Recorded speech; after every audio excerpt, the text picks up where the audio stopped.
Quand avez-vous compris que c'était une secte? Je pense que je l'ai compris à partir du moment où le problème avec les chats s'est posé. Il faut savoir que Cheryl nous répétait que ces chats étaient en fait divins.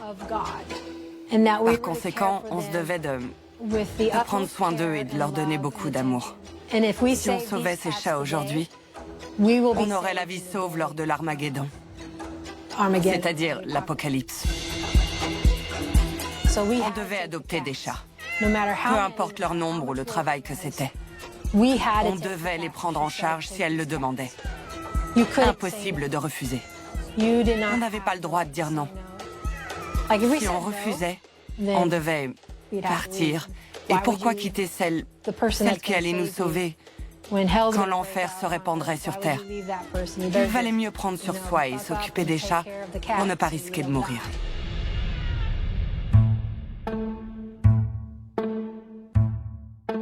C'est une histoire de famille, de religion et de félins.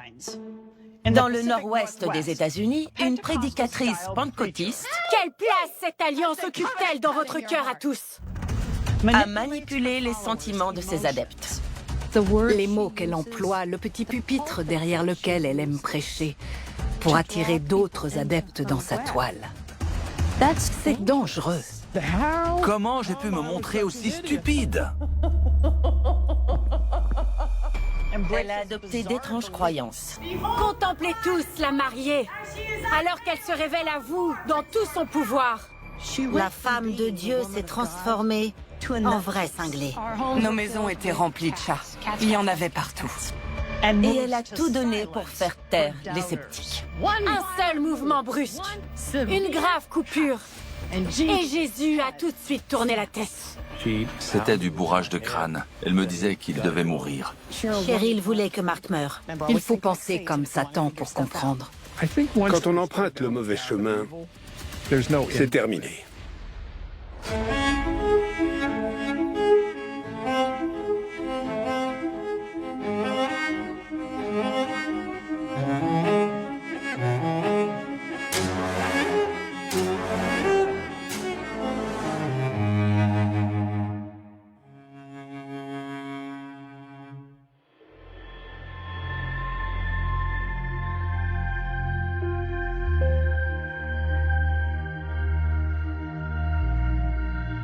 Certaines de ces photos ont été prises avant mon mariage avec Mark, en 2006. Mark avait 2 garçons et une fille, et moi aussi. Tout semblait parfait, dit comme ça. Je m'appelle Mary Walker, et je suis la femme de Mark Walker. Quand on s'est mis ensemble, Mark et moi, on avait bon espoir de former une famille recomposée, unie et heureuse. Par exemple, cette photo a été prise à l'époque où on pensait encore avoir droit à un avenir radieux avec tous nos enfants. Mais très rapidement, on s'est rendu compte que ça allait être vraiment compliqué. Mark a toujours été transparent et honnête à propos de son ex-femme, Cheryl Walker Roosevelt. Il m'avait raconté ce qu'elle faisait de son temps libre. Quand Mark m'a parlé d'elle pour la première fois, je me suis dit qu'il fallait que je me rapproche d'elle. Mais c'était un peu compliqué parce qu'il fallait accepter que son ex-femme était l'épouse du Christ. C'était particulier.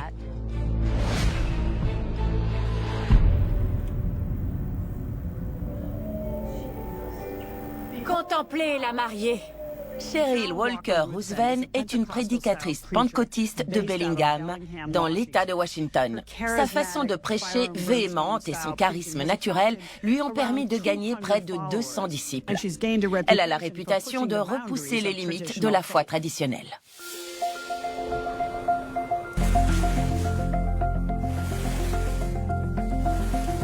Je crois que j'ai rencontré les enfants de Mark pour la première fois lors d'un voyage à Whistler. On avait emmené les 3 enfants de Mark, les 3 miens et un copain à eux. C'était très clairement un baptême du feu. 7 enfants et un chien.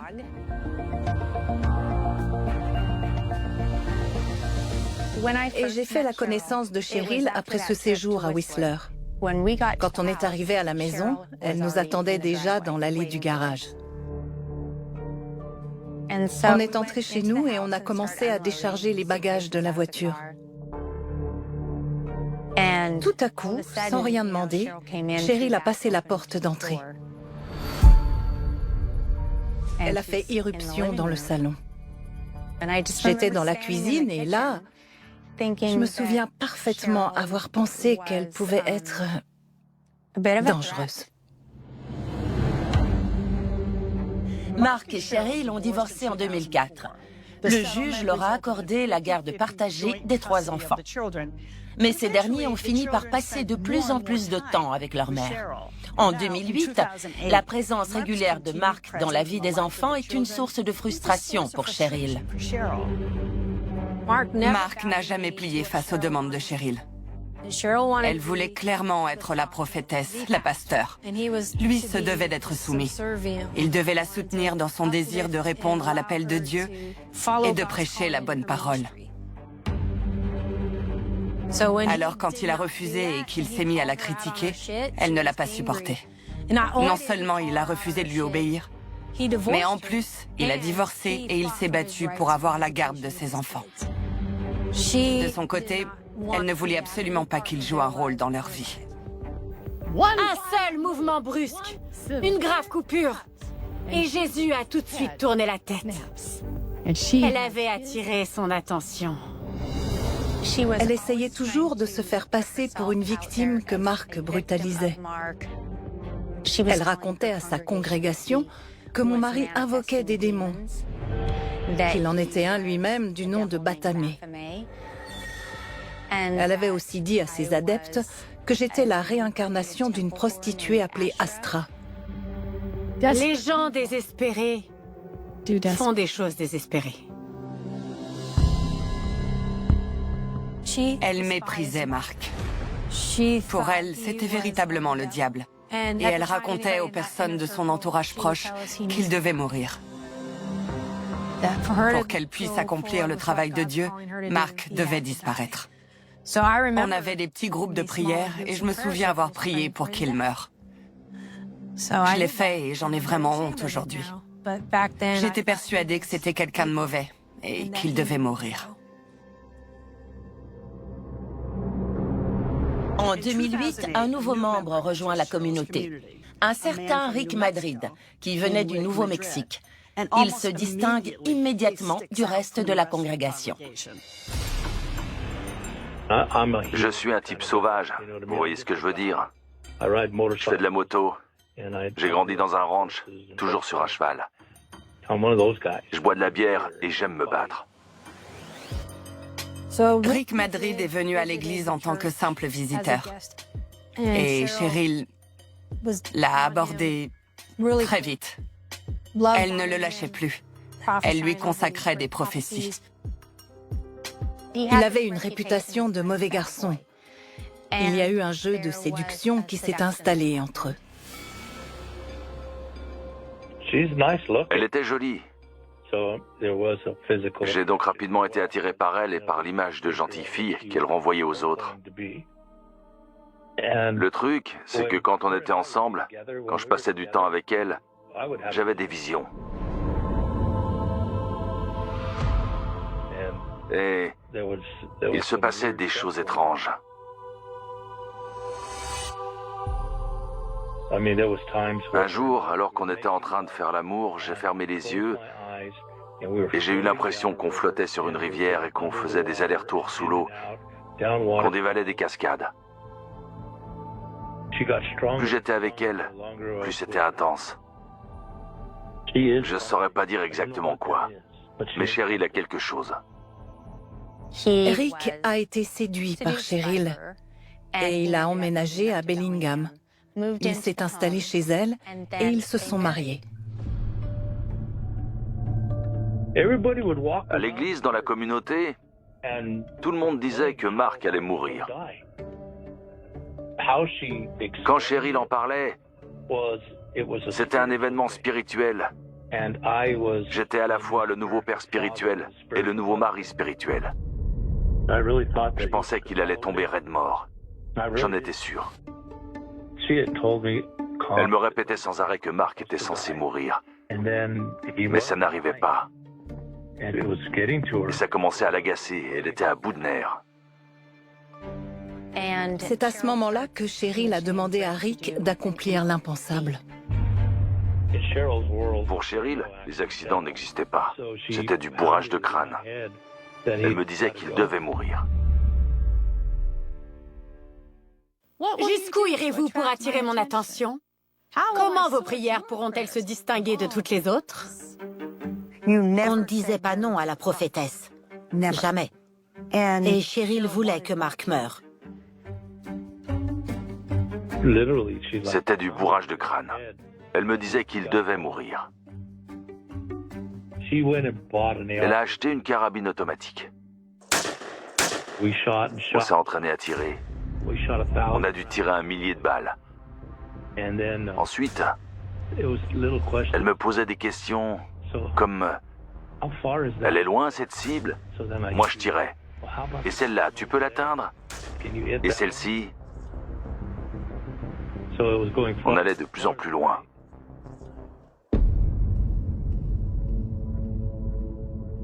On a vécu ici pendant 10 ans. Rick Madrid était venu plusieurs fois. Cheryl était assise avec lui dans la voiture. Elle devait lui expliquer l'agencement de la maison. Il savait se repérer devant la maison. Et elle lui avait aussi raconté comment on vivait au quotidien. Et un jour, on l'a aperçu au bout de l'allée du garage. Mark était dehors. Rick Madrid avait un fusil et il a mis Mark en joue.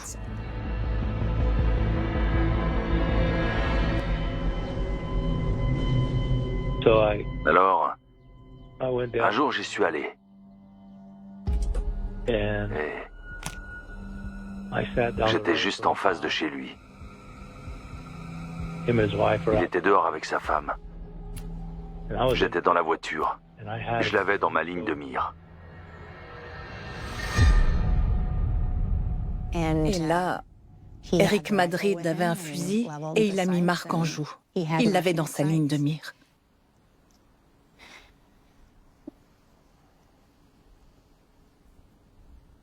Mais Dieu est intervenu. Oui.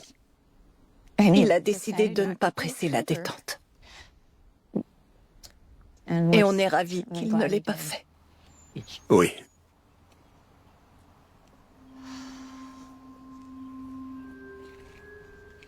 Heureusement. Je m'appelle Mark Walker et je suis le père de 3 enfants qui sont dans une secte. Une secte dirigée par mon ex-femme. À cette époque, je ne savais pas que Cheryl racontait que j'étais le diable. J'ignorais aussi qu'elle avait demandé à tous les membres de sa secte de prier pour que je meure. Je ne savais pas non plus qu'elle avait ordonné à mes enfants de réfléchir à des façons de me tuer. Mes propres enfants.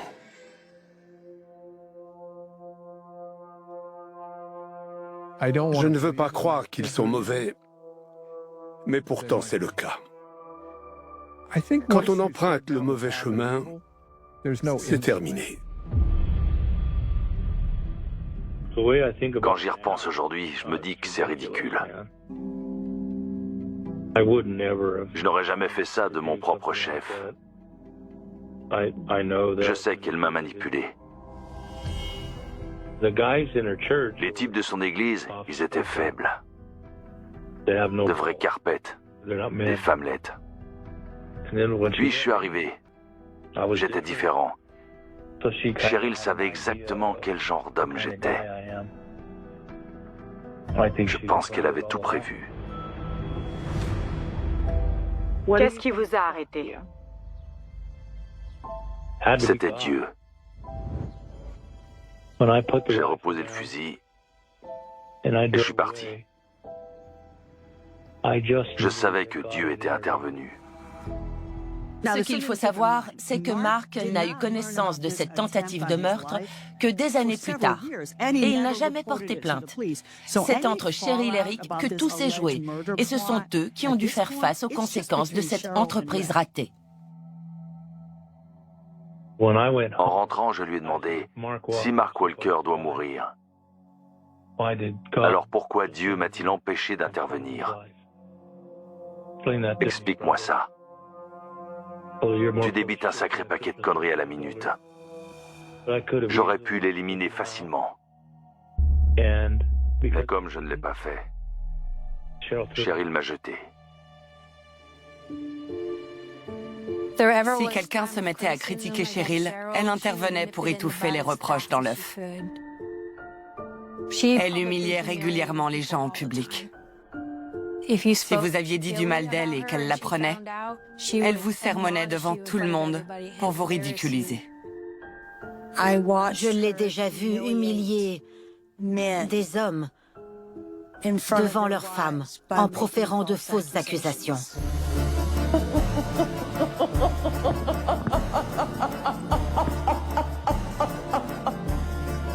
C'était la prophétesse. Si on lui refusait quelque chose, il fallait en subir les conséquences. Si on ne lui obéissait pas au doigt et à l'œil, surtout pour les choses d'importance, alors on risquait notre vie.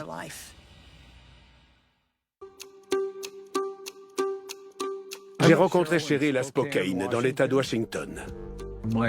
Ma mère m'avait conseillé d'aller discuter avec une jeune femme qui travaillait dans un magasin. Elle était jolie, sympa et charismatique. Je l'ai invitée à sortir et 6 mois plus tard, on était déjà mariés. Je n'avais que 23 ans. Je n'avais pas pris la mesure de qui elle était et de sa façon de penser les choses. On ne s'était pas fréquentés assez longtemps. 10 mois après le mariage, notre premier enfant est né. Colin est arrivé d'abord. 3 ans plus tard, c'était London. Et 6 ans après, c'était au tour d'Olivia.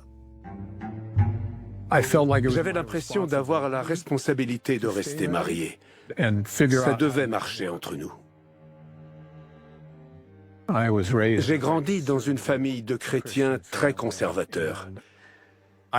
J'ai toujours voulu aller à l'église, mais ça n'intéressait pas Cheryl. Jusqu'à ce qu'elle découvre Gates of Praise. À Gates of Praise, on entendait des gens parler dans des langues incompréhensibles.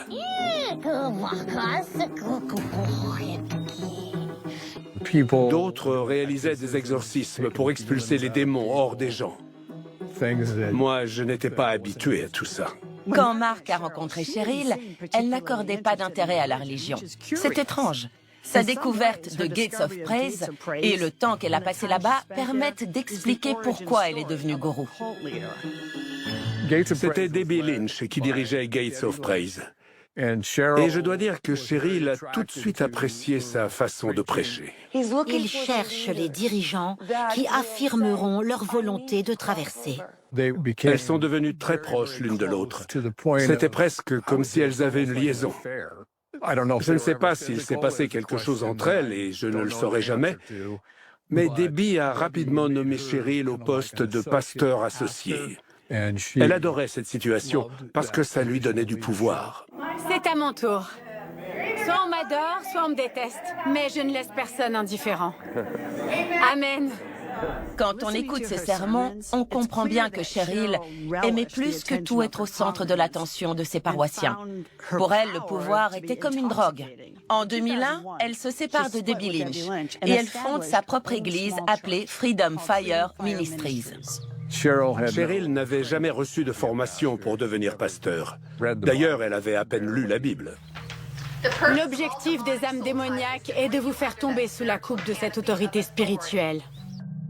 Ça n'avait aucun sens. Il faut faire la différence entre ce qui est divin et ce qui est impie. Ce qui est impie va chercher à s'associer à ce qui est divin. Et tout à coup, je vais commencer à avoir des symptômes du cancer. Ce qu'elle racontait était tellement absurde que certaines personnes ne la comprenaient pas. L'un de nous va commencer à dévorer l'autre. C'est du cannibalisme spirituel. Et ils étaient stupéfaits de ne pas comprendre un traître mot de ses paroles. Alors il se disait forcément que Cheryl était supérieure. Il s'est dirigé vers la perle et il l'a ramassée. Elle était là, toute sèche et dure, couverte de sang. Du sang séché. Alors il l'a levée vers le ciel et il a vu le sang des prophètes. D'ailleurs, je ne pense pas qu'elle parlait de quoi que ce soit. Elle se contentait de prêcher et de crier des choses sans queue ni tête. Il l'a levée et elle s'est mise à vibrer et à s'enflammer dans sa main.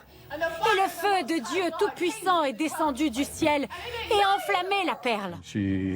Cheryl racontait que ses propos venaient de Dieu, mais je savais que ce n'était clairement pas le cas. Et le sang sur la perle s'est liquéfié. Il a dégouliné le long de son bras et il y en avait tellement qu'une flaque s'est formée à ses pieds. Mais à force de faire des prédictions, il y en a bien une qui finit par se réaliser. Et certains se sont mis à croire qu'elle était la prophétesse de Dieu. Quand je suis arrivée à l'église, c'était du christianisme traditionnel. Puis Cheryl a commencé à parler de nouvelles religions et ses plus fervents adorateurs se sont mis à croire qu'elle était une prophétesse. Alors ce n'était pas Cheryl qui nous présentait ces nouvelles religions.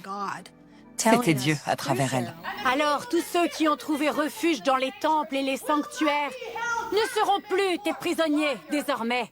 C'était véritablement elle qui faisait le bonheur de la congrégation. Les gens voulaient être proches d'elle. C'était quelqu'un de très énigmatique et charismatique. Elle savait comment lire les gens au moment même où elle faisait leur connaissance. Au début, on avait envie d'aller à l'église. On ressentait bien la liberté, la chaleur et l'acceptation des autres. Venez nous rejoindre là où l'on peut comprendre ce qui était et ce qui sera. Et vous survivrez à la sagesse des siècles. Au bout d'un moment, on a commencé à verser dans le mysticisme chrétien. Ensuite, dans l'alchimie égyptienne. Puis dans le paganisme, la Wicca, la terre nourricière, les chakras, les cristaux. En fait, elle passait son temps à nous présenter de nouvelles religions. Mes enfants, les 144 000, ils survivront au jour de l'Armageddon. Le nombre 144 000 a une grande importance dans la Bible, et notamment dans le livre de l'Apocalypse. Il est crucial, parce qu'il concerne l'armée de Dieu.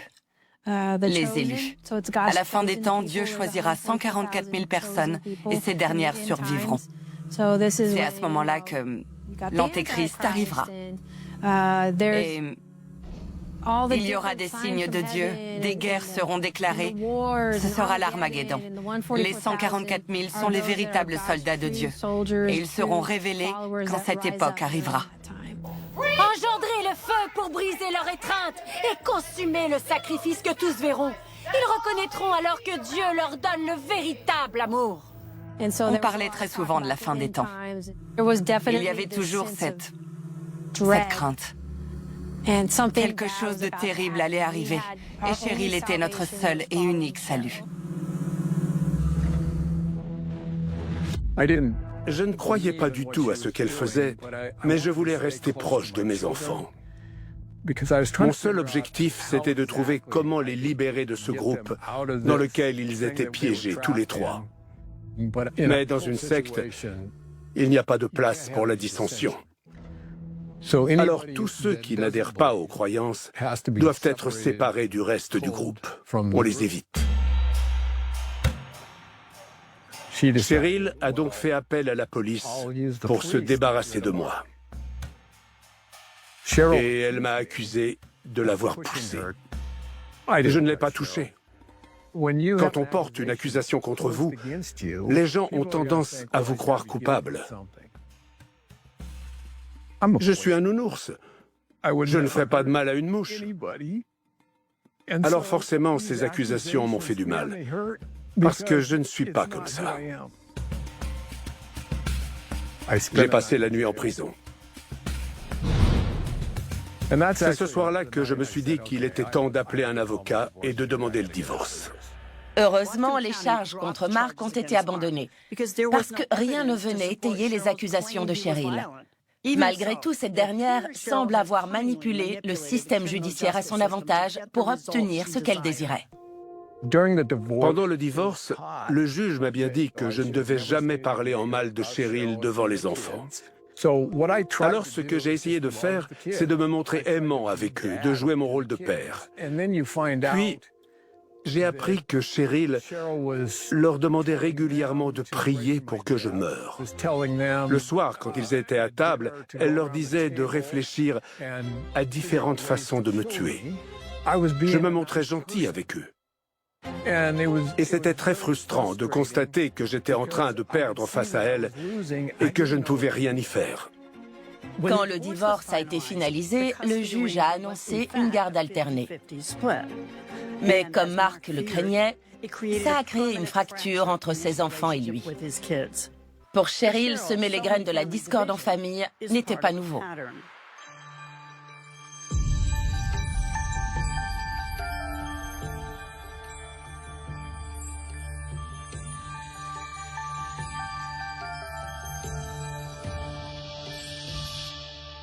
J'allais à l'église à Vancouver. C'est là que j'ai rencontré ma femme. Pendant les 3 premières années qui ont suivi notre mariage, on s'entendait très bien, on faisait tout ensemble. Mais c'est en 2002 que les choses ont changé. C'est là que j'ai appris l'existence de Freedom Fire Ministries et de Cheryl. Ma femme m'a dit qu'elle allait l'écouter prêcher depuis quelque temps. Ça m'a beaucoup surpris, parce que je travaille 2 dimanches sur 3. Et les dimanches où j'étais libre, on allait dans notre église habituelle, comme si de rien n'était. Un jour, elle m'a annoncé qu'elle allait dans une église de l'autre côté de la frontière, et qu'elle voulait que je vienne. Et dès le moment où je lui ai dit que j'acceptais, le comportement de ma femme avec moi a changé du tout au tout. Ça s'est complètement inversé. Elle était de nouveau amoureuse de moi. Dites-moi, qu'est-ce qui vous permettrait d'arriver à une complète circoncision du cœur? Quand Cheryl s'adressait à sa congrégation, les gens de la paroisse étaient comme hypnotisés par elle. Pas de fruits. Ils ne sont pas capables de se nourrir eux-mêmes. Comment se fait-ce? On voyait qu'elle adorait haranguer les gens. Selon vous, c'était à cause de quoi? Un jour, alors que j'étais présent, elle avait apporté une carafe d'eau et un paquet de sel.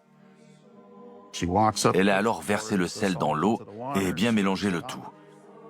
Ensuite, elle nous a dit qu'on devait tous boire ce liquide afin de purifier nos âmes, ou quelque chose dans cet esprit-là.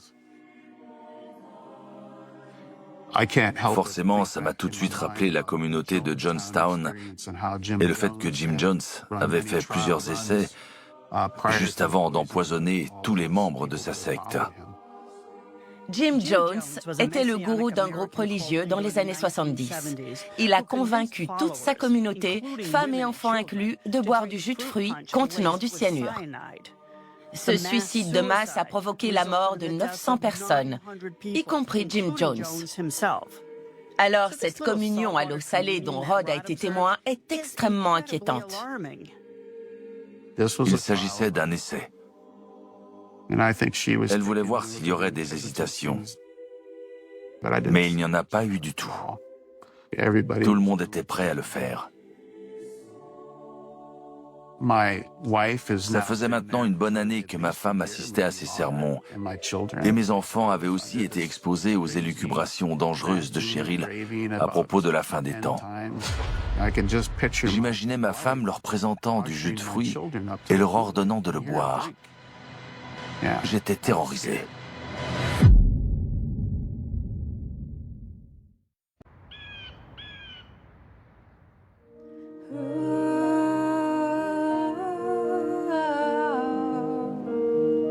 Je suis rouillée.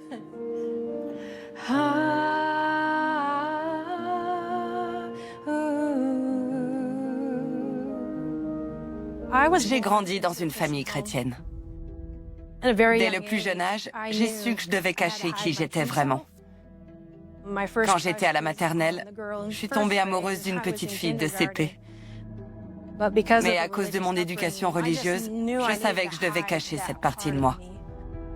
Pour moi, c'était une époque de crainte, de dépression et de grande tristesse. À l'église, je priais pour que Dieu me retire mon homosexualité. Puis, à l'âge de 17 ans, j'ai décidé d'apprendre à jouer du piano toute seule. J'avais l'impression que tout ce qui m'entourait était spirituel, que ça venait de Dieu. Alors c'était aussi le cas de mon don en musique. Le temps est passé. On était en 2004 et je venais d'avoir 27 ans. J'avais pas trouvé d'endroit où je pouvais vraiment exprimer mon talent musical. Je cherchais autre chose. Seigneur, je me tiens à la croisée des chemins. J'ai entendu ta parole, Père. Donne-moi la force de prendre une décision. Quand j'ai commencé à aller dans l'église de Cheryl, tout n'était que joie. Les gens de la congrégation respiraient le bonheur. En plus, ma sœur Rachel a rejoint la communauté à peu près en même temps que moi, ou juste après. Un dimanche matin, je jouais du piano et Cheryl était assise au premier rang. Je chantais en même temps. Quand j'ai commencé à chanter, Cheryl a fondu en larmes. Elle est tombée à genoux et elle s'est mise à prier en pleurant. Elle m'a dit que j'avais un don, que quand j'allais parler aux gens, ils m'écouteraient et ils seraient guéris. J'étais sous le choc. C'est exactement ce que je voulais. Cette femme belle et intelligente m'avait annoncé que j'étais capable d'accomplir tout ce dont je rêvais. Il y avait un lien très fort entre elle et moi. En tant que gourou, Cheryl a le pouvoir d'identifier les besoins et les désirs des personnes qu'elle rencontre. Ce qui la rend dangereuse, c'est ce qu'elle fait avec ce qu'elle apprend. J'étais clairement tombée amoureuse de Cheryl. Et plus elle m'attirait dans ses filets, plus mes sentiments à son égard se renforçaient. Un soir, elle m'a invitée à la rejoindre dans notre église. On était devant l'autel, rien qu'elle et moi. Les lumières étaient tamisées. Je me suis agenouillée à côté d'elle. Elle m'a annoncé qu'il était temps pour nous de former une alliance. C'était pas comme un mariage, mais il s'agissait de ne faire qu'un avec l'autre personne. On se fait confiance. Je lui appartiens, elle m'appartient, et on prêche la parole du Seigneur ensemble. Elle a ajouté qu'on devait s'embrasser pour sceller l'alliance. Alors, juste là, devant l'autel, je me suis lancée et je l'ai embrassée.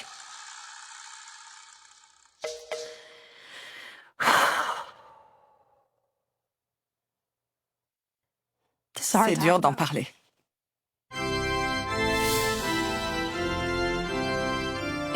J'ai eu l'impression d'avoir trouvé la personne qui allait partager ma vie.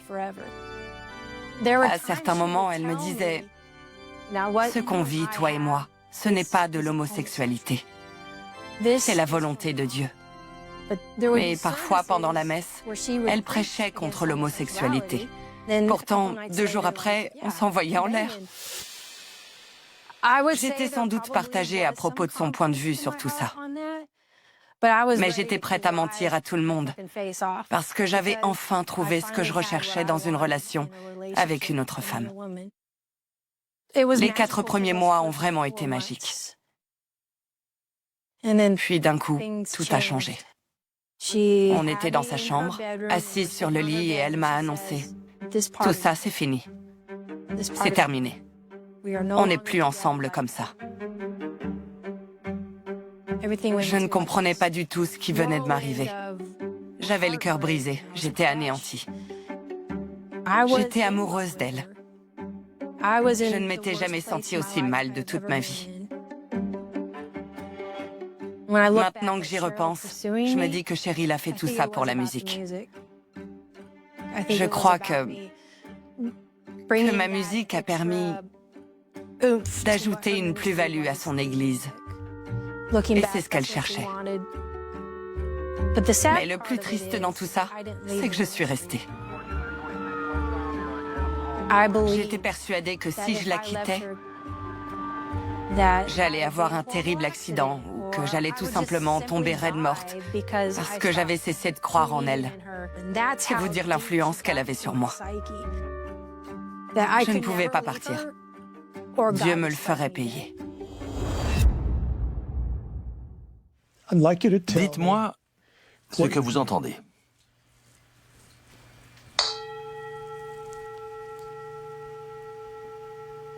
Ça sonne. C'est pas fini. Je m'appelle Sondiane. J'ai rencontré Cheryl sur Internet. C'était sur un site de rencontre pour les croyants en juin 2009. Elle avait sa propre église. Quand je suis sorti avec elle à cette époque, sa congrégation comptait environ 100 ou 150 personnes. C'était une belle femme avec de beaux enfants. Elle était belle en lingerie. Mais je voyais bien que Cheryl attendait surtout de l'obéissance. Alors les choses ont rapidement dégénéré entre nous. Elle n'aimait pas les œuvres d'art que j'avais chez moi. J'avais des peintures et certaines représentaient des femmes nues. Selon elle, il s'agissait de portails pour le diable. Elle a exigé que je les brûle. J'ai pris certaines des plus belles peintures au monde pour un montant de 50 000 $, et je les ai toutes brûlées dans le brasero de mon jardin parce que Cheryl me l'avait demandé. Quand j'y repense aujourd'hui, j'ai du mal à croire que j'ai fait ça. J'aurais pas dû. Je me demande comment j'ai pu me montrer aussi stupide. Dans sa relation avec Sondiane, Cheryl cherchait à exploiter sa capacité à dominer les autres. Mais là, ça ne concernait pas sa congrégation et son église. Malheureusement, il ne lui a pas fallu longtemps pour se concentrer de nouveau sur ses adeptes et les pousser dans une autre direction. Cheryl avait le talent d'introduire une nouvelle religion ou de nouvelles pratiques et de les raccrocher à ce qu'on faisait déjà. Un jour, on versait dans le mysticisme catholique et le lendemain, on faisait un feu de camp dans les bois pour louer la terre nourricière. Alors que Cheryl avait commencé à se lancer dans cette direction, elle a décidé qu'on devait se mettre à adopter des chats. L'obsession avec les chats dans la religion ne date pas d'hier. Les anciens Égyptiens pensaient que les chats étaient des réceptacles, pouvant être habités par leurs dieux. Mais comme pour la plupart de ces nouvelles lubies, Cheryl Roosven n'a pas fait les choses à moitié. Il faut savoir que Cheryl nous répétait que ces chats étaient en fait divins. Si on sauvait ces chats aujourd'hui, alors on aurait la vie sauve lors de l'Apocalypse. C'est là qu'elle a fondé l'Eden d'Ève. Dans ce refuge, il n'y a pas de cage.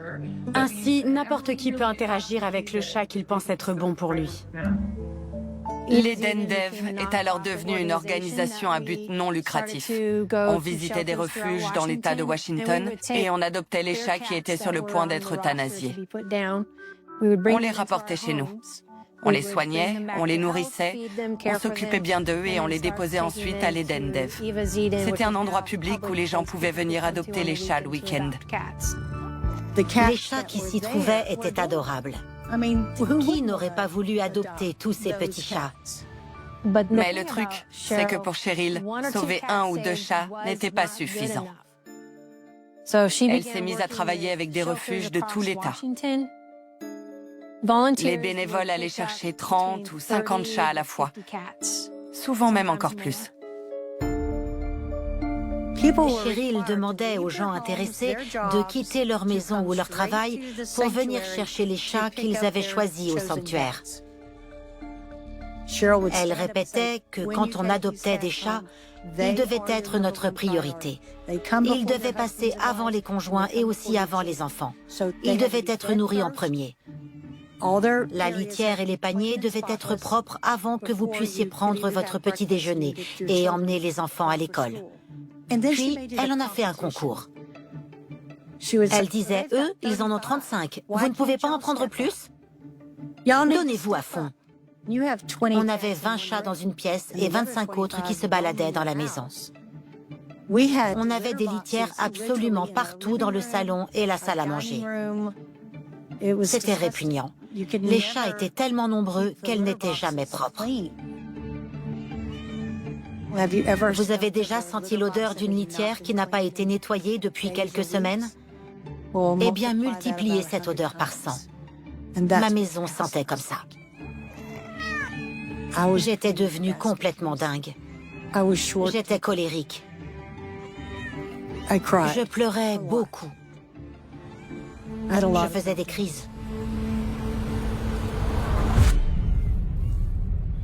Si on refusait d'adopter plus de chats quand d'autres arrivaient, Cheryl nous humiliait publiquement. D'ailleurs, je connais des personnes qui ont été exclues de l'église parce qu'elles lui ont désobéi. Plus de travail, plus de maison, et donc elles ont perdu pied. J'ignore comment elle a fait. Cheryl avait le bras long. Que préférez-vous? Que chérissez-vous? Les chats comptaient pour elle, parce qu'ils étaient les réceptacles qui allaient assurer notre survie. Les chats allaient se transformer en humains. Je ne sais pas comment vous expliquer tout ça, parce que ça n'a aucun sens.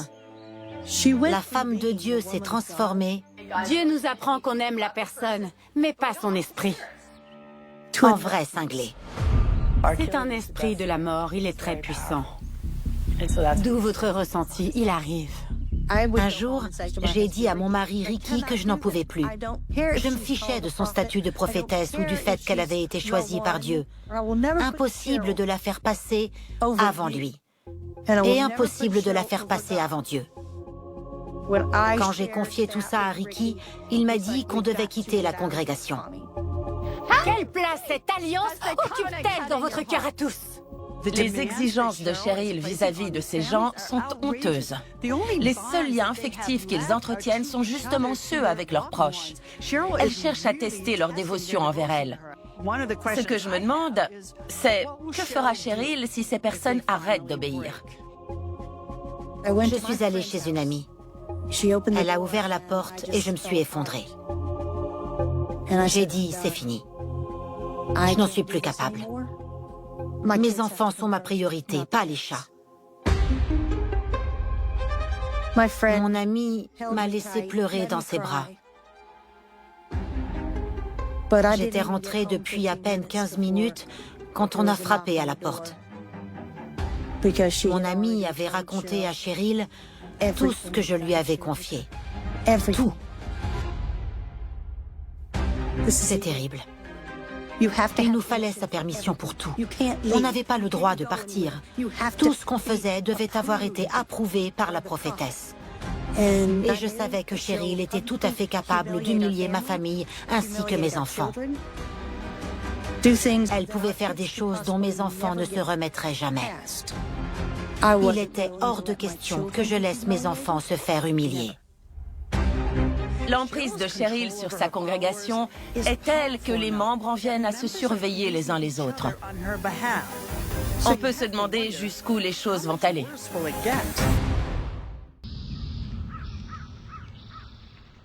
On a plein de photos de famille, de nos bons moments passés ensemble. Mais même si on formait une famille, la colère continuait à monter chez les enfants de Mark. L'amertume et le ressentiment étaient de plus en plus apparents. J'ai toujours eu l'impression qu'ils n'étaient que de simples pions pour Cheryl, qu'elle les utilisait. Ils faisaient office de cible pour sa propre colère envers Mark. La situation a tellement empiré que Mark a dû se rendre à l'évidence. On s'est dit que si jamais je me retrouvais face à ces enfants, je devais courir dans l'autre sens et appeler les secours, parce qu'ils ne seraient là que pour une seule raison, me tuer.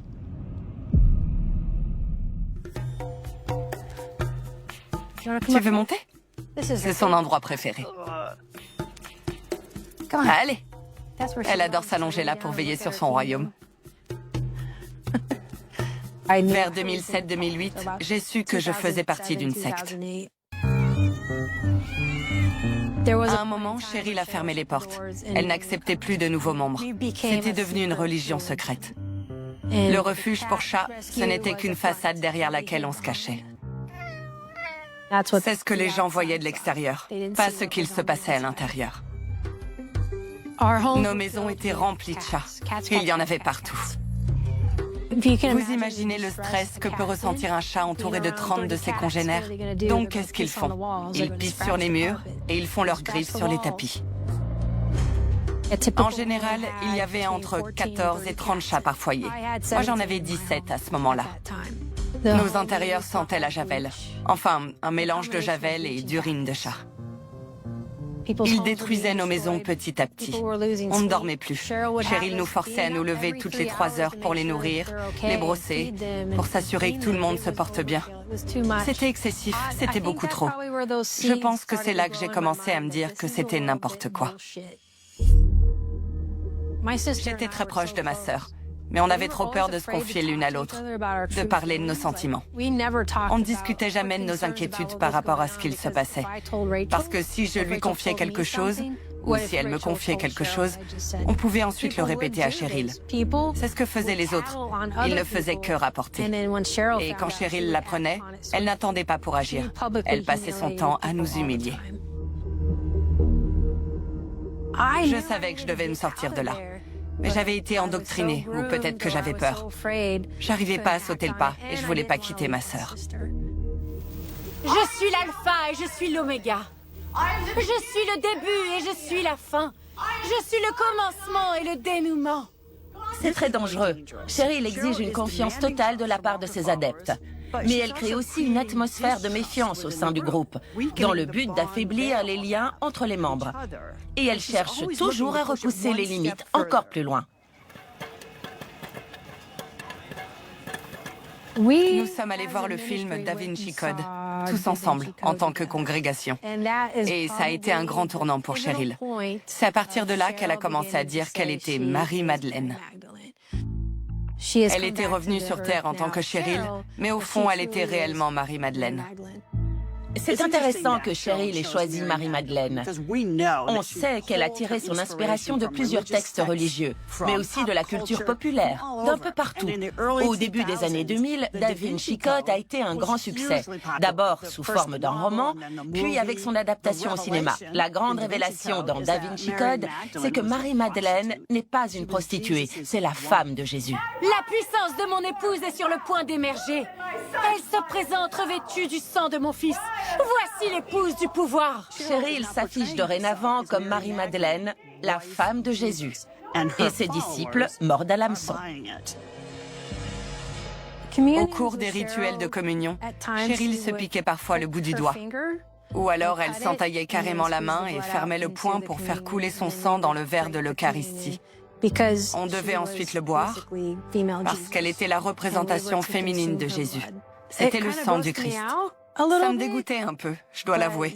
Mais bon, on s'y plie. Tout le monde se plie à ses ordres. Ou alors, on paie le prix. Donc oui, j'ai bu de son sang dans un verre. Cheryl essaie constamment de pousser ses disciples hors de leur zone de confort. Elle teste leurs limites. Elle veut les garder sur le qui-vive. Au fur et à mesure, elle peaufinait ses méthodes de contrôle. Mais la vraie question demeure, que cherchait-elle? Quel est son objectif final? J'attendais un chèque de remboursement de la part des impôts. On en avait parlé et on s'était mis d'accord pour s'en servir pour payer quelques factures et mettre un peu d'argent de côté. Pas grand-chose. Le chèque est arrivé, mais je ne l'ai pas su tout de suite. Ma femme de l'époque a emmené le chèque à la banque, elle l'a encaissé et a pris tout l'argent pour ouvrir un autre compte. Je me suis dit dans un coin de ma tête qu'elle préparait sûrement quelque chose.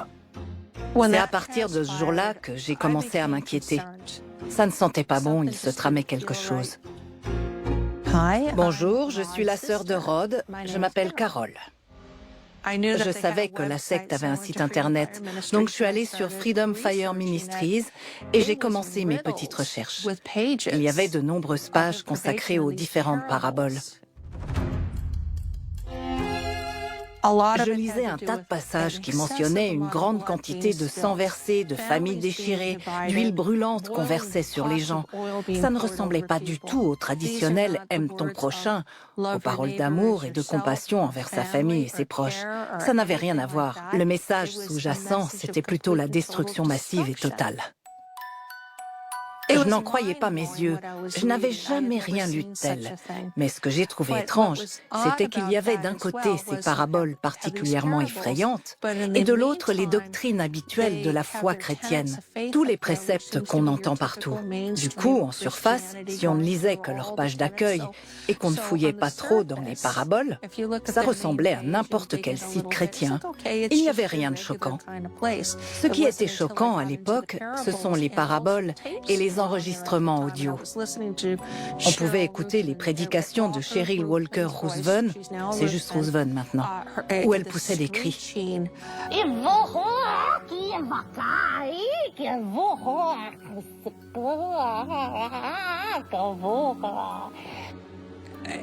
Elle hurlait.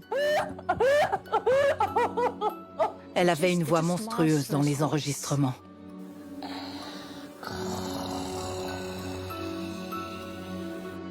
Ce site internet constituait ma source d'information principale.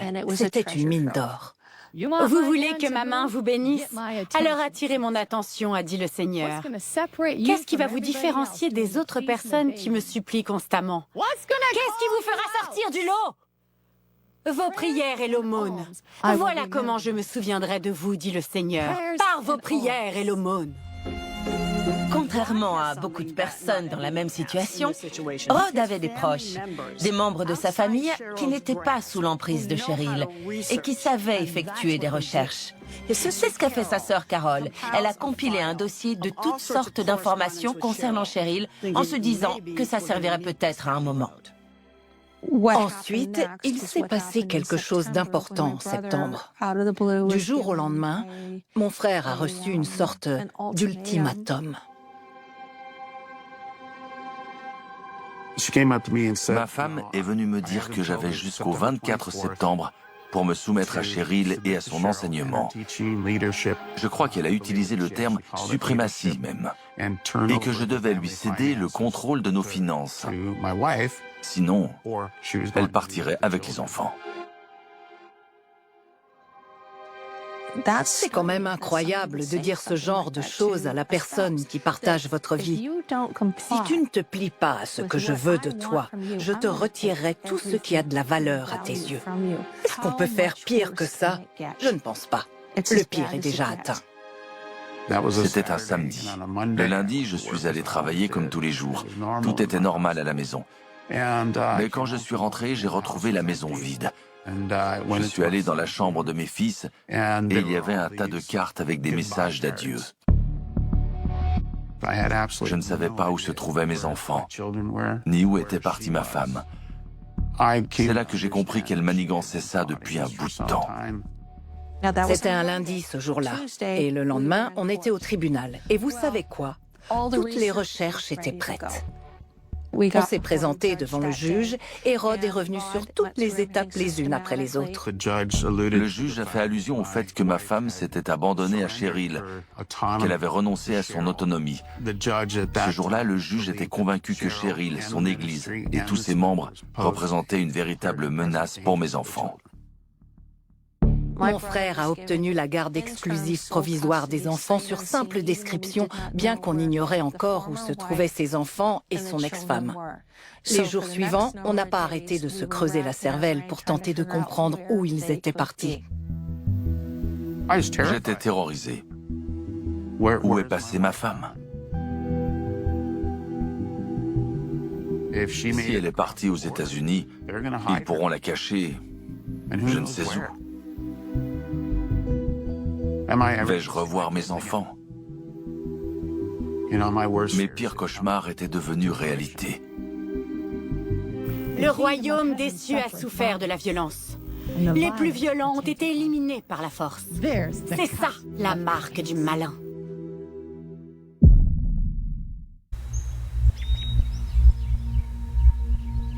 Ma femme était partie. On ne savait pas où elle était. Ça faisait déjà 8 jours, puis elle m'a appelé. Elle m'a dit qu'elle allait me rendre les enfants parce que le tribunal lui en avait donné l'ordre. Les enfants étaient de retour auprès de Rod. Pendant 6 mois, lui et sa femme ont suivi une thérapie de couple auprès d'un pasteur qui travaillait avec eux sur la réconciliation. Lors de nos séances, ma femme a affirmé qu'elle n'assistait plus aux réunions de Freedom Fire et qu'elle était retournée à l'église où on s'était rencontrés tous les deux. J'ai fini par croire qu'elle avait effectivement quitté Cheryl parce que ça faisait 6 mois et aucun signe ne montrait qu'elle assistait encore à ses prédications. On est retourné au tribunal pour renoncer à la procédure de divorce. On a juré qu'on serait à nouveau une famille. Il y a un autre élément essentiel dans cette histoire.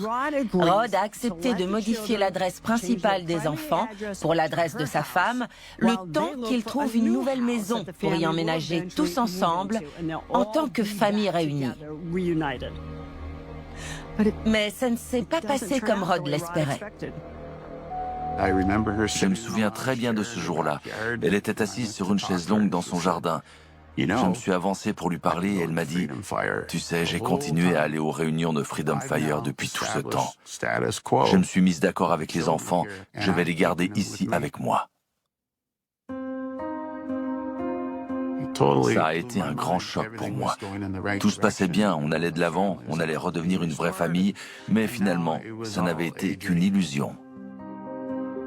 J'étais à sec financièrement, j'étais brisé émotionnellement, je n'avais plus les moyens de me battre. Elle l'a complètement berné. Elle a rusé pour obtenir la garde des enfants parce qu'elle savait pertinemment que comme l'adresse officielle des enfants était la sienne, décision prise avec l'accord et le consentement de Rod, cela allait être beaucoup plus compliqué pour lui de retourner la situation et de récupérer ses enfants. L'aspect financier est tout aussi intéressant. Il semblerait que Cheryl et son ex-femme aient tout fait pour le déstabiliser. Quand on compare les situations des autres membres, un point commun semble émerger. Cheryl tente toujours de créer une division parmi ses disciples afin de les exploiter pour en tirer un gain financier. Cheryl a toujours dépensé plus que ce que je gagnais. Et je gagnais plutôt bien ma vie à l'époque.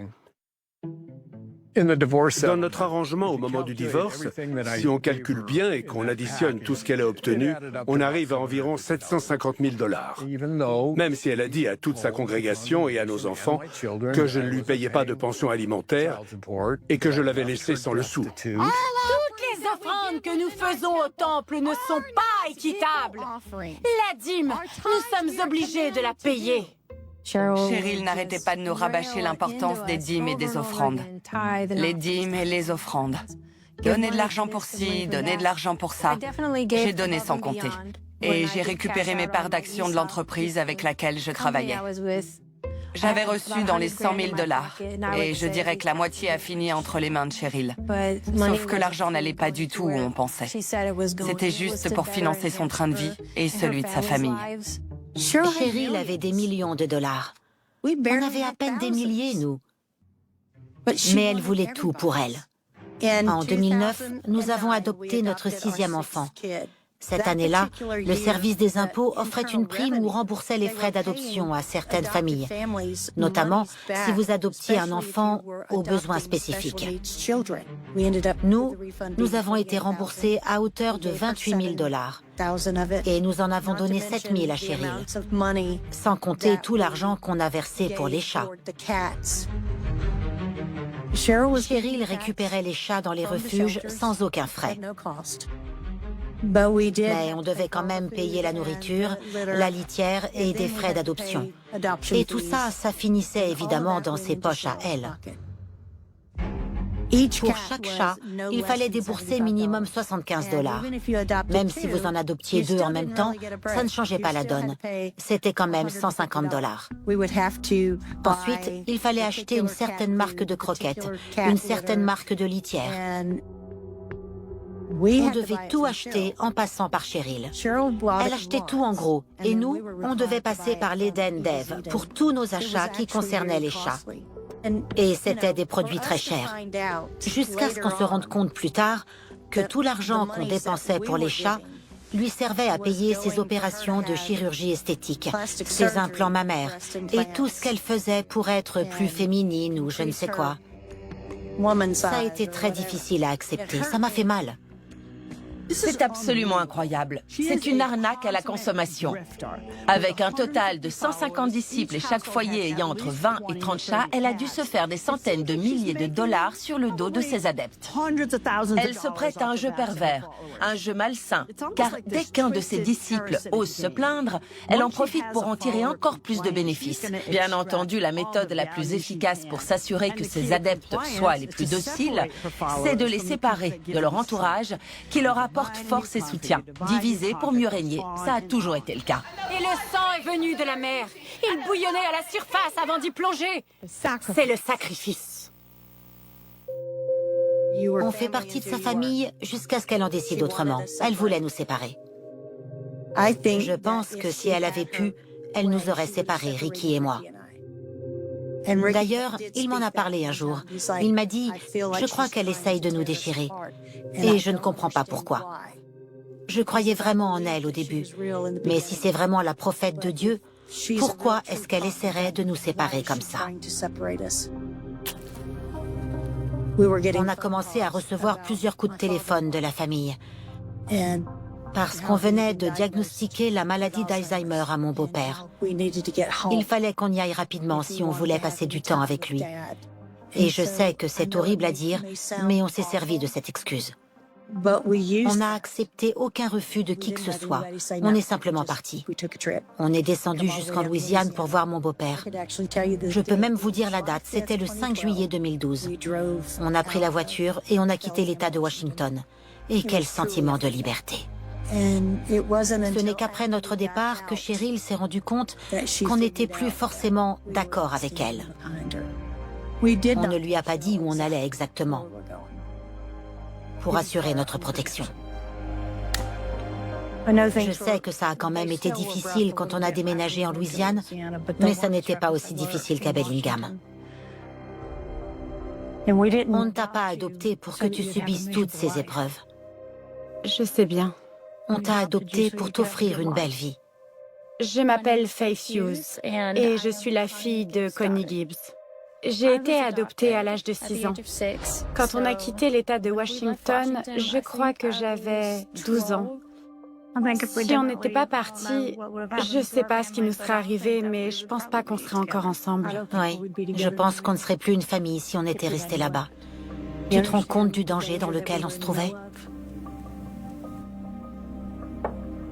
Tu sais, je crois que je te dois des excuses.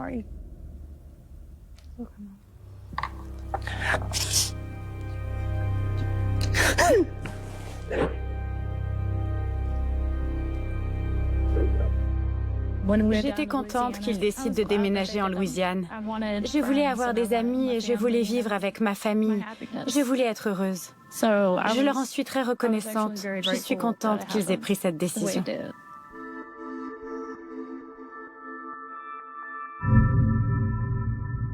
C'était le jour des 18 ans de ma fille Olivia. J'avais déjeuné avec elle le mercredi avant son anniversaire et je lui avais dit que je voulais la voir le jour J pour lui donner son cadeau en main propre. Donc j'étais étonné de ne pas réussir à la joindre le jour de son anniversaire. J'ai essayé le numéro de Cheryl, mais son téléphone était éteint. Puis j'ai essayé d'appeler mes fils, mais pareil, ça n'a rien donné. Du coup, je me suis dit que je ferais mieux de passer à la maison. Je suis arrivé chez eux, il n'y avait aucune voiture dans l'allée. Et je voyais à travers les fenêtres qu'il n'y avait plus aucun meuble à l'intérieur. J'ai sonné, comme je le faisais d'habitude, mais j'ai bien vu par la porte qu'il n'y avait plus rien dans l'entrée. J'étais dans un état pas possible, j'étais dévasté. J'ai tout de suite appelé ma femme. J'étais perdu. Je ne savais pas quoi faire. Où pouvait-il être? Je n'avais aucune idée de ce qu'il se passait.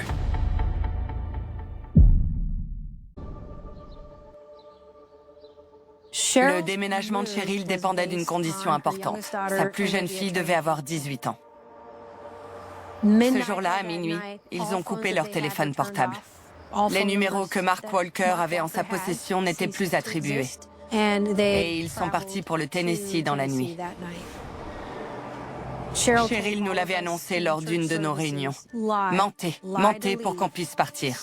Les enfants devaient mentir à leur père et lui ignorer tout. Ils sont partis sans rien dire. On avait signé un accord officiel devant le juge selon lequel on partageait la garde des enfants jusqu'à ce qu'Olivia ait 18 ans et qu'elle finisse le lycée. Je suis donc allé à son lycée pour voir ce qu'il en était. J'ai parlé à son conseiller d'orientation et il m'a dit « Oh, vous ne saviez pas qu'elle a obtenu son diplôme en avance? Elle a validé tous ses cours il y a un mois déjà. » C'est là que j'ai su que je ne reverrai jamais plus mes enfants. C'était fini. Je pense sincèrement que Cheryl voulait s'en prendre à lui. Elle voulait lui donner une bonne leçon et lui briser le cœur. Elle a réussi. C'était un acte extrêmement cruel de sa part. C'est douloureux. Ça l'était sur le moment et ça l'est toujours aujourd'hui. La vraie question, c'est qu'est-ce que je dois faire? Qu'est-ce que j'aurais pu faire? J'aimerais avoir la réponse, mais je ne l'ai pas. Tout porte à croire que Cheryl avait prévu ce déménagement depuis des années. Pour elle, la présence de Mark dans la vie de leurs enfants était une contrainte pour ses ambitions spirituelles. Je vous rappelle qu'elle a quand même essayé de le faire tuer. Maintenant qu'elle est parvenue à fuir l'œil vigilant de son ennemi juré, qu'a-t-elle prévu d'autre? Vous ignorez que je cherche à vous perfectionner. Que je cherche à créer quelque chose de beau, quelque chose qui, je l'espère, sera d'une grandeur éternelle, mais qui ne peut avoir lieu qu'en réponse à la souffrance. En préparation du déménagement, Cheryl nous avait dit « Ne dites à personne que vous partez à cause de moi ou des chats. » J'allais faire la route avec une autre famille qui conduirait un bus pour Cheryl. Et dans ce bus, il y avait des chats, des poules, des armes et de l'or. On déplaçait les biens les plus précieux de Cheryl. C'était hyper louche. Quel type d'armes avait-elle? Elles étaient toutes dans des grands étuis, donc j'imagine que c'était des fusils qu'on tient comme ça. J'étais très agitée. Je cachais les vraies raisons de mon déménagement à mes parents. Je mentais à mes patrons et mes collègues que j'appréciais. Je ressentais comme un poids dans la poitrine à force de mentir à tout le monde. Je savais que je devais me sortir de là. Mais j'avais été bien endoctrinée ou alors j'avais trop peur pour agir autrement. Marie effectuait souvent des recherches sur Internet. Et un jour, quelqu'un a posté un message sur Facebook. Cheryl et Olivia avaient acheté un cheval dans le Tennessee. C'est comme ça qu'on a réussi à les trouver. Quand Cheryl est partie dans le comté de Maury, on a su qu'elle avait acheté une propriété de 17 hectares en haut d'une colline qu'elle a payé 1 million en cash. J'ai appelé le shérif et je leur ai demandé de faire une visite ou un appel de contrôle pour mes enfants majeurs. Malheureusement, au lieu d'appeler directement un de mes enfants majeurs, le bureau du shérif a décidé d'appeler Cheryl, qui pour moi est la personne responsable des abus. Évidemment, Cheryl m'a fait passer pour une personne horrible et leur a dit que j'étais le diable. Quand j'ai rappelé le bureau du shérif, on m'a dit « C'est vous l'agresseur. Vous n'avez pas le droit d'entrer en contact avec eux. Si vous venez ici, on vous arrêtera. » Quand j'ai appris ça, ça m'a énervé au plus haut point. Pourquoi un représentant des forces de l'ordre a choisi de l'appeler elle sans y réfléchir à deux fois? Ma petite idée, c'est qu'il a vu à quel point le haut de son corps était voluptueux. Je peux me tromper et je m'excuse auprès de sa femme, mais elle avait 2 gros obus dans le décolleté. Vous vous souvenez de Rod qui avait obtenu une décision de justice empêchant son ex-femme d'emmener ses enfants aux États-Unis? Grâce à cette ordonnance du tribunal, son ex-femme et ses enfants n'ont pas été capables de suivre Cheryl dans le Tennessee, mais ils ont continué à la suivre à distance. Je savais bien que dès qu'elle en aurait la possibilité, mon ex-femme lâcherait tout et rejoindrait Cheryl où qu'elle soit. Elle était complètement sous son emprise. Elle écoutait et acceptait le moindre de ses propos. Malheureusement, mes enfants sont encore aujourd'hui, par le biais de leur mère et de ses liens avec Cheryl, ils sont encore sous son contrôle. Que diriez-vous aux téléspectateurs qui sont encore des disciples de Cheryl? Mon conseil, ce serait de courir. Courez aussi vite et aussi loin que possible. Prenez votre famille, laissez tout le reste et partez. Allez-vous-en, tant que vous le pouvez. Vous pouvez être les prochains. Les mots qu'elle emploie, le petit pupitre derrière lequel elle aime bien prêcher, la force qu'elle déploie pour les convaincre qu'elle est la représentante de Dieu sur terre, et même le fait de mettre à profit ses attributs sexuels pour attirer d'autres adeptes dans sa toile. C'est dangereux. Certains disent « Oh, mais elle a fait tellement de choses pour moi. » Mais qu'est-ce qu'elle a fait pour vous, exactement? J'ai déménagé à Columbia, dans le Tennessee. J'ai décroché un boulot merdique pour m'en sortir. J'habitais avec d'autres familles et tous nos chats. C'était pas la joie. Je voulais m'extirper de son contrôle. Je voulais quitter la congrégation. Je voulais vivre ma vie et être telle que je suis.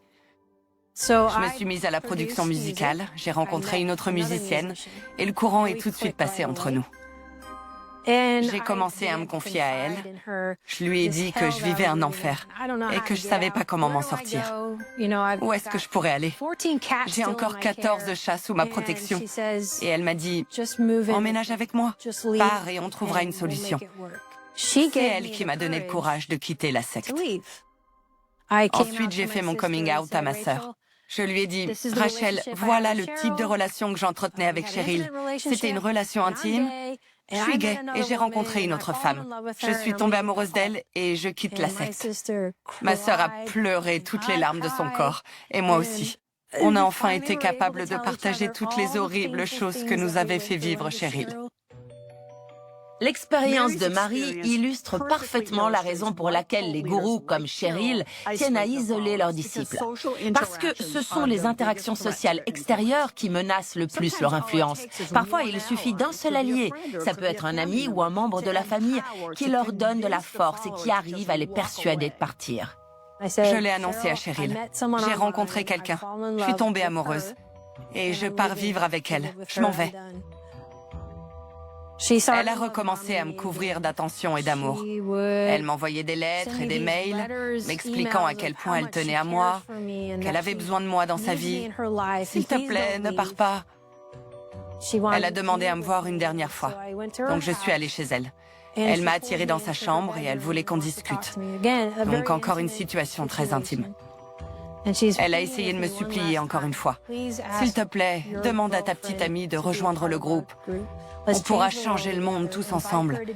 Invite-la à une de nos messes et j'annoncerai à toute la communauté que Dieu s'est adressé à moi pour me dire que l'amour est grand et qu'on ne devrait pas être contre l'homosexualité.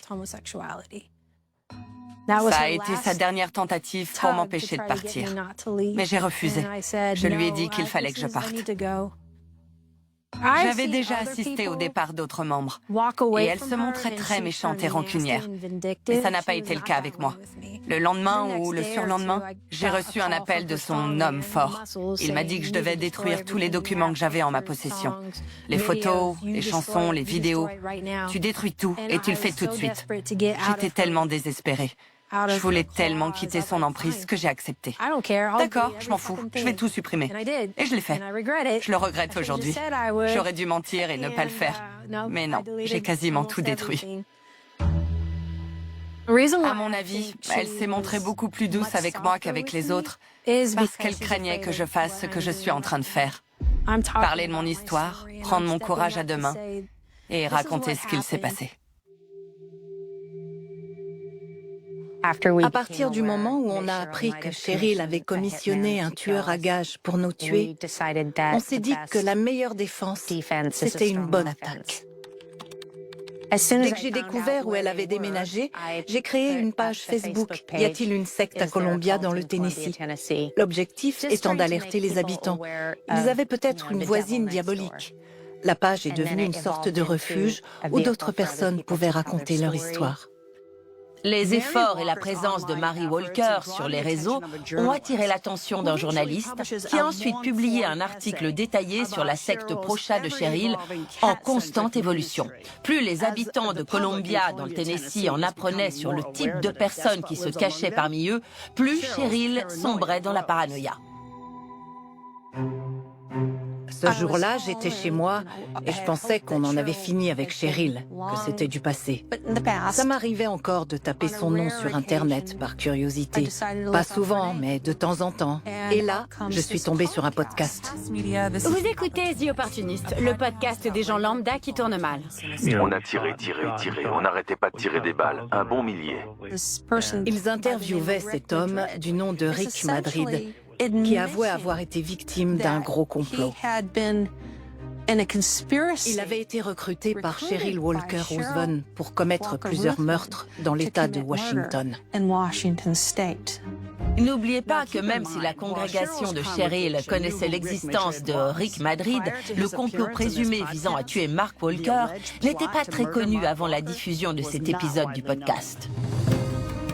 Je pensais qu'une fois qu'on aurait consommé notre mariage tous les deux, Mark allait mourir. Elle avait demandé à ses disciples de prier pour sa mort, à tous ses membres. Elle n'a pas arrêté de me le répéter, de me le marteler dans la tête. Il doit disparaître. Tout ce que Rick Madrid a dit sur cet enregistrement est présumé. On ne sait pas si tout est vrai, mais il y a clairement de quoi mener l'enquête. Mark et Mary Walker n'ont appris la tentative de meurtre sur Mark que plusieurs années après les faits. Et ils n'ont jamais déclaré l'incident à la police, donc il n'y a jamais eu de véritable enquête.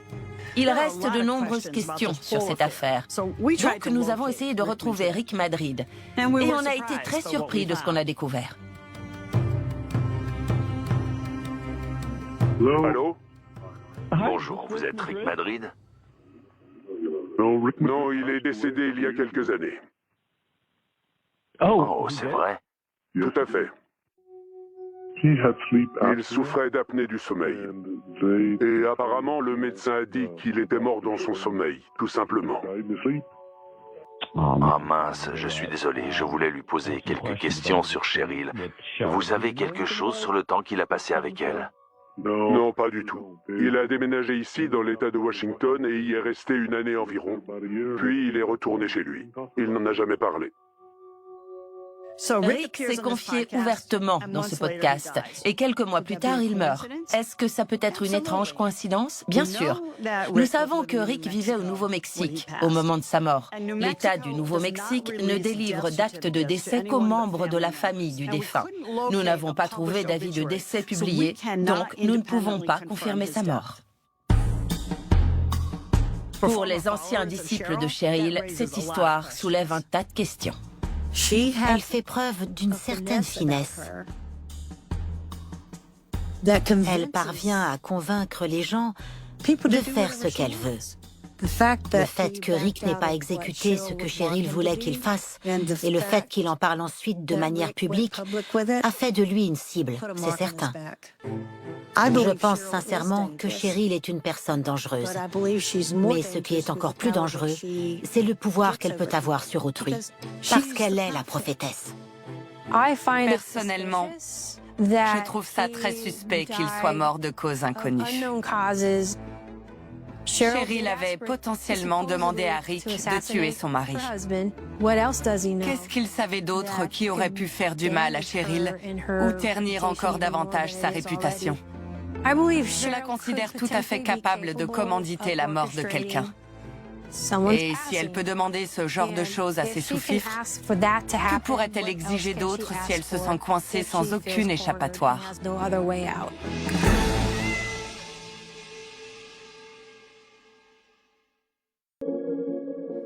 J'ai reçu un message de l'un des producteurs de l'émission me demandant s'il était possible que Rick Madrid soit mort. J'ai été surprise et ça m'a attristée parce que finalement, on est devenus bons amis avec Rick, dans la mesure où on peut se lier d'amitié avec son tueur à gages. Mais oui, on avait tissé des liens avec notre tueur. On nous a dit que Rick était mort d'apnée du sommeil. c'est possible, mais c'est quand même assez rare. On nous a également dit qu'il avait fait une rupture d'anévrisme. Certaines personnes ont suggéré que Cheryl l'avait payé grassement pour qu'il disparaisse. En tout cas, ce qui revient chez toutes les personnes à qui on a parlé, qui connaissaient Cheryl et qui étaient au courant pour Rick, c'est qu'ils trouvent cette mort suspecte. Je suis en route pour Bellingham. J'ai rendez-vous avec Randy, le neveu de Rick Madrid. Il y a tellement de questions qui entourent la mort de Rick. Toutes les personnes qui connaissent Cheryl savent de quoi elle est capable. On s'interroge au sujet de Rick. On se pose tout un tas de questions. Est-ce qu'il est mort de cause naturelle? A-t-il été assassiné? A-t-il été tué par quelqu'un qui était sous les ordres de Cheryl? J'espère que Randy aura la réponse à certaines de ces questions. Oh, zut. Ouais, je vais aller ouvrir. Bonjour, Randy. Bon, cachez la caméra. Cachez la caméra, j'y retourne.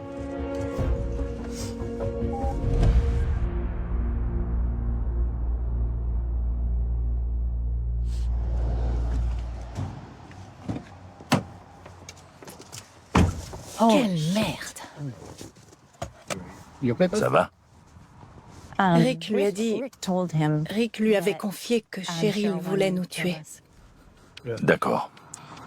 Bon, je reviens de ma conversation avec Randy et il a confirmé tout ce que Rick m'avait dit au téléphone en 2016. Que ce n'était pas seulement Mark que Cheryl voulait qu'il tue. Il m'a dit qu'elle lui avait demandé de tuer Mark, de me tuer moi et toute notre famille. Rick avait effectivement parlé de sa tentative de meurtre sur Mark dans le podcast. Mais cette information est nouvelle. On ne savait pas que Rick avait pour mission de tuer toute la famille de Mark. Il savait que Rick était décédé, mais... il n'était pas certain de la cause du décès. Il a entendu différentes histoires de sa famille. Et... ils ont... Aucune version ne se ressemble.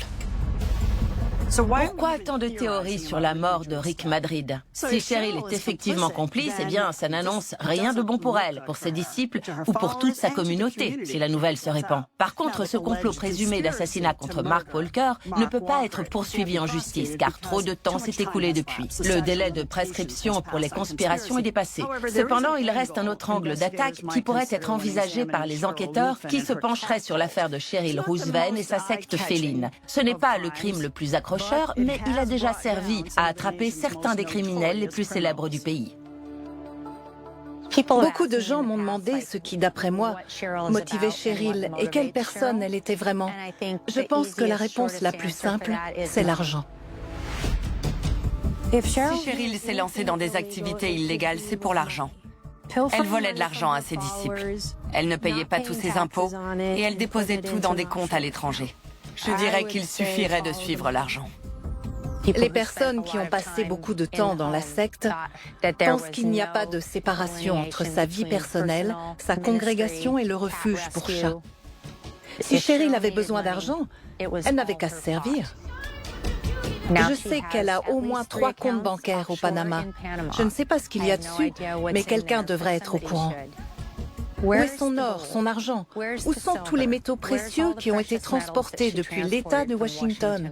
Il reste tellement de questions, et je n'ai toujours pas toutes les réponses à ces questions. Mais surtout, pourquoi personne n'enquête sur Cheryl Roosevelt?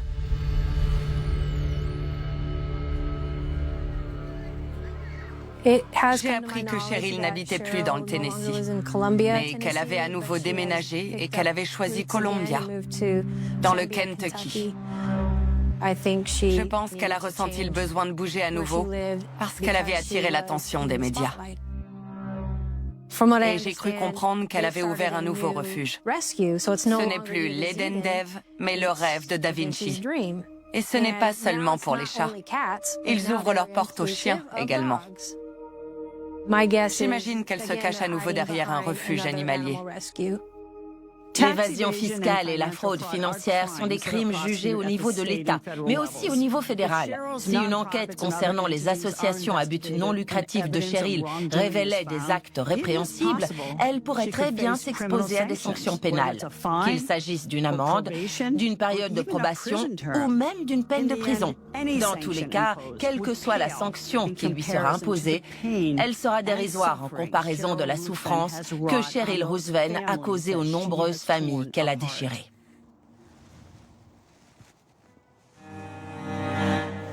Cette personne détient un contrôle démesuré. Vous m'avez demandé si elle était dangereuse. Oui, c'est une personne dangereuse. Elle détruit des familles entières, elle brise des vies. Je n'ai pas parlé à mes enfants depuis le jour de leur départ, le 11 février 2013. Autrement dit, ça fait 11 ans et demi. Mes enfants ne sont même plus des enfants, ils sont adultes. Je leur avais dit, bien avant qu'ils partent, qu'ils traversaient une situation difficile à ce moment-là, et qu'ils auraient bien 30 ans avant de comprendre tous les tenants et les aboutissants. Ils ont la trentaine à présent, et je ne pense pas qu'ils s'en soient rendus compte. Je ne sais pas quoi faire, à vrai dire.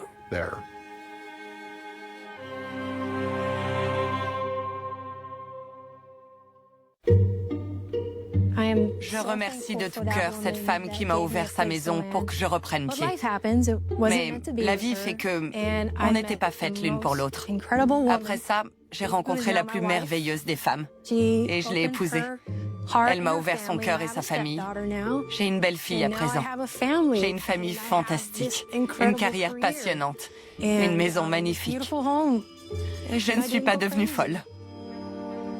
Je voudrais dire aux personnes qui regardent l'émission et qui sont coincées dans une situation compliquée avec une personne qui les manipule et qui les menace de plein de choses horribles si jamais elles osent s'en aller, je vous promets que ça n'arrivera pas.